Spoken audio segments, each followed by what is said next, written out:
مفتي رشید احمد صاحب لیکلي یو سړی ښځې ته مخامخ سبق وایي سبق نو دغه ملا پسې مونځ نه کېږي چې مخامخ ورته سبق وایي او چې یو ملا مخامخ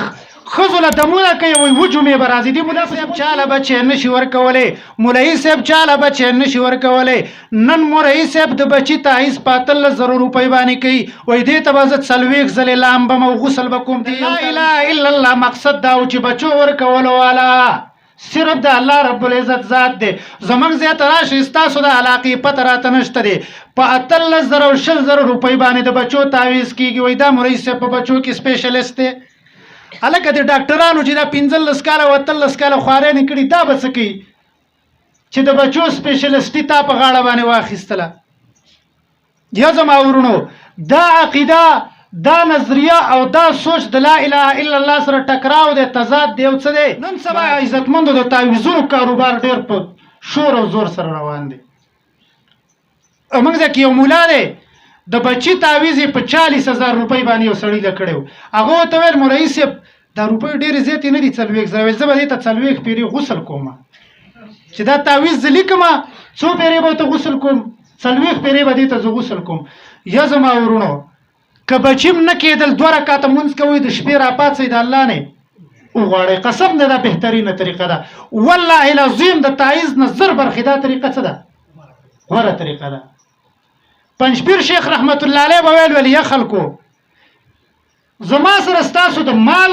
غم هم دی او ستاسو د عزت غم هم راسه دی او ویل بیا هم تاسو ما نه پرېږدئ په ګټو مې وله یو فتوې را باندې لګوئ پروپیګنډې را پسې کوئ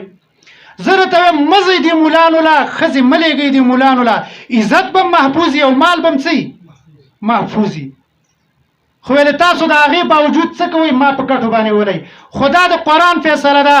ولکن لا تحبون الناصحین الله فرمایي خیرخواهان خلک چې دي د هغوی سره څوک مینه نه کوي دا قرآن کې الله ویلي ښه چې څوک په علاقه کې کوم سړی د قام خیرخوا و دا سړی به د خلکو بدي شي دا به د خلکو څه شي بدي شي نو یا زما ورونو موږ ستاسو خیرخواهانې قسم په الله مزئ دې تعویضګرو مولانو له مزئ د دې تعویضونو هیڅ ثبوت نشته قرآن او حدیث کې دا صرف د خپلې خېټې دپاره د دنیا دپاره د یو څو روپو دپاره زما ورونو مولانو دا طریقه ولې دا موږ مولان نه یو څه موږ له دا چل نه راځي څه موږ یې ولې نه کوو موږ له نه راځي دا چل موږ له راځي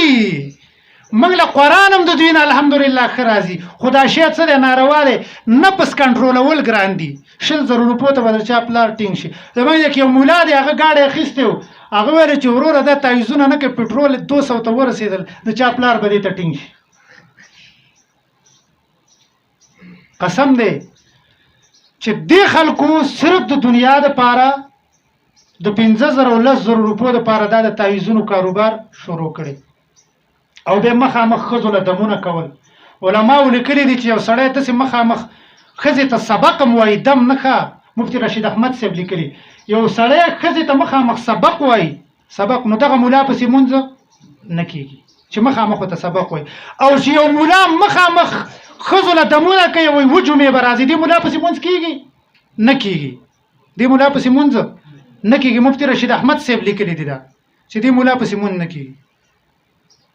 نو یا زما ورونو لږ را بیدار شئ او د اختلافاتو د حل کتاب د الله رب العزت کتاب قرآن مجید